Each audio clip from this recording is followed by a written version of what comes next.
Une conférence internationale des donateurs s'est tenue ce jeudi à Varsovie pour aider l'Ukraine. Elle a permis de réunir plus de 6 milliards d'euros. Beaucoup d'incertitudes autour du site d'Azovstal à Mariupol. 300 civils ont été évacués de la ville jeudi. Une nouvelle opération est prévue aujourd'hui. Euronews Bulgarie a commencé à émettre ce jeudi. La chaîne d'information offre une couverture en bulgare de l'actualité locale, régionale et internationale.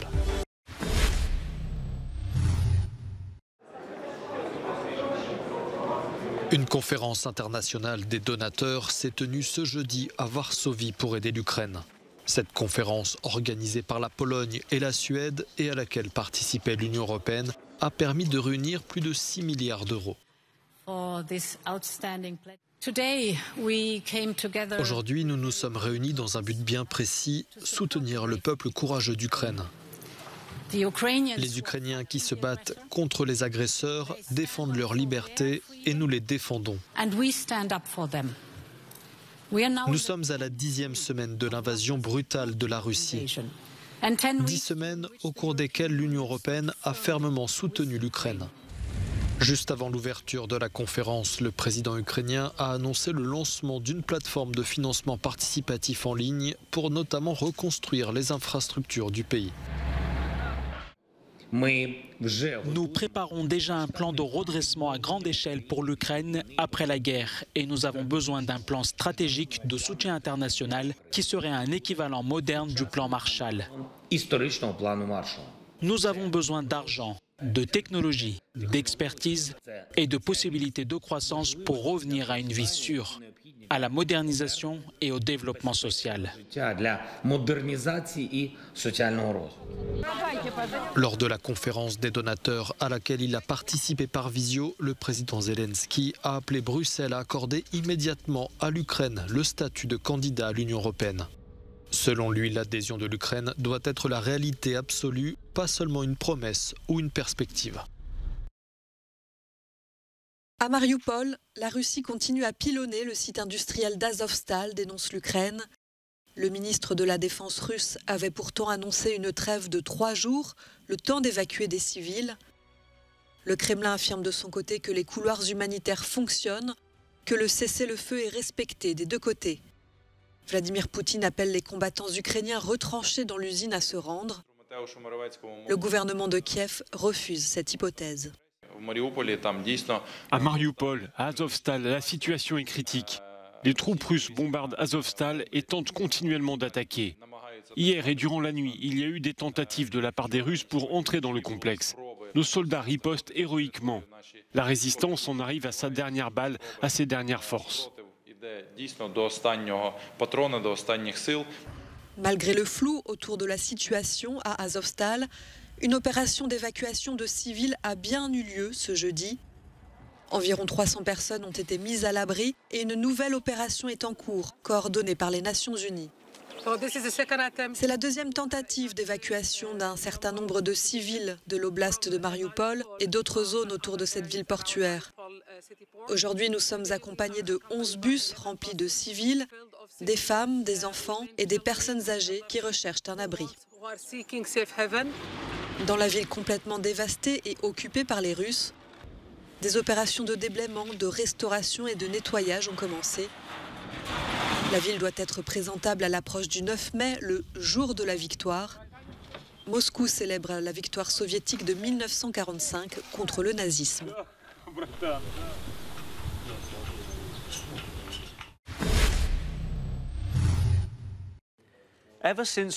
Depuis le début de l'invasion russe en Ukraine, les deux camps ont diffusé sur Internet de nombreuses fausses informations et d'articles de propagande. Regardez cette dernière vidéo, elle est devenue virale et a été largement relayée par des comptes pro-russes. Il y est indiqué que la Pologne se préparait à envoyer des soldats polonais en Ukraine et que les forces militaires avaient été placées en alerte maximale. Cette vidéo est marquée du logo de la BBC pour accréditer ce message. Mais cette vidéo n'était qu'une manipulation de plus. La BBC n'a jamais tourné ces images et les services de vérification de la BBC ont établi que la vidéo était erronée et que l'entreprise de radiodiffusion britannique n'avait jamais contribué à ce contenu. D'autre part, nous n'avons trouvé aucune preuve confirmant la présence de militaires polonais en Ukraine. Certes, Varsovie a approuvé l'envoi d'aide militaire dans le pays, mais le chef d'état-major des armées polonaises a déclaré qu'aucune autorisation n'avait été donnée pour l'envoi de troupes en Ukraine. Ce n'est pas la première fois que le nom d'un grand média occidental est utilisé à des fins de propagande dans ce conflit en Ukraine. Pour les autorités polonaises, c'est une preuve supplémentaire que des activistes pro-russes se coordonnent pour mener des campagnes de désinformation à grande échelle.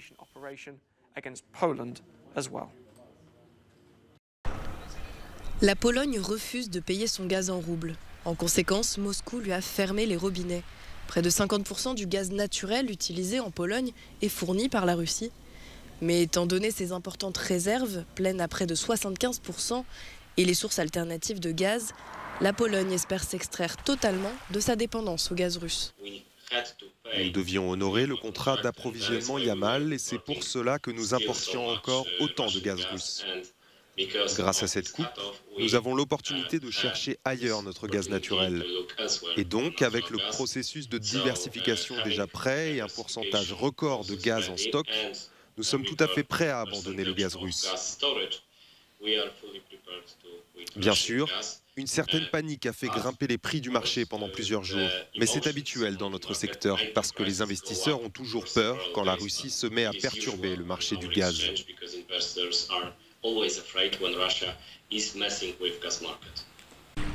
Se diversifier et trouver d'autres fournisseurs de gaz est devenu la priorité.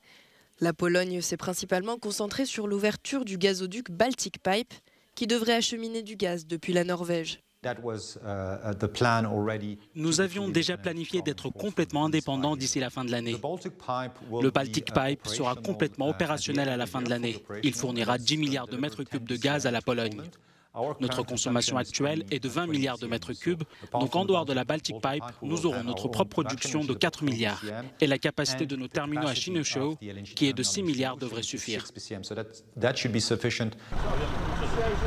Mais la coupure par la Russie n'est pas la seule explication de cette transformation en cours en Pologne. Les sanctions imposées par le pays ont amené certaines entreprises de livraison de gaz à fermer et certaines villes ont été forcées de remplacer leurs fournisseurs de gaz russes par un fournisseur polonais. Le libre marché a permis de telles situations. Dans de nombreux endroits en Pologne, des entités liées à la Russie menaient des activités de distribution de gaz. Une entreprise associée à l'oligarque russe Novatek a été sanctionnée et donc ne pouvait plus fonctionner. Cela fait partie de notre responsabilité et de notre réponse à la sauvagerie menée par Poutine en Ukraine.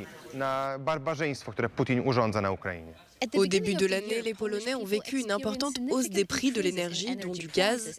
Aujourd'hui, le gouvernement veut s'assurer que sortir du gaz russe ne va pas affecter les portefeuilles des citoyens lambda et leurs factures d'énergie.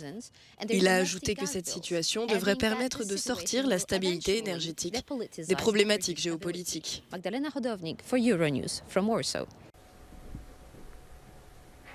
Euronews Bulgarie a commencé à émettre ce jeudi. La chaîne d'information franchise d'Euronews offre une couverture en bulgare de l'actualité locale, régionale et internationale sur les plateformes télé et numériques. Euronews Bulgarie vient s'ajouter à Euronews Albanie, Euronews Géorgie et Euronews Serbie. Et d'ici la fin du mois, à Euronews Roumanie. Tous les affiliés d'Euronews, principalement ici dans les Balkans, nous sommes comme une grande famille. Nous sommes très proches, avec certains d'entre eux littéralement, comme la Serbie et la Roumanie qui sont nos voisins, mais l'Albanie et la Géorgie sont aussi nos amis. Nous travaillons comme une seule équipe. Nous partageons les informations, les idées, les correspondants, parce que nous sommes une équipe, nous sommes une chaîne de télévision, et je crois que nos téléspectateurs commencent à réaliser qu'ils ont un énorme réseau, le meilleur réseau de télévision. Euronews Bulgarie diffuse 24 heures sur 24, 7 jours sur 7 et propose des bulletins d'information toutes les demi-heures. La chaîne enverra notamment chaque mois une équipe à Strasbourg, en France, pour couvrir la session plénière du Parlement européen.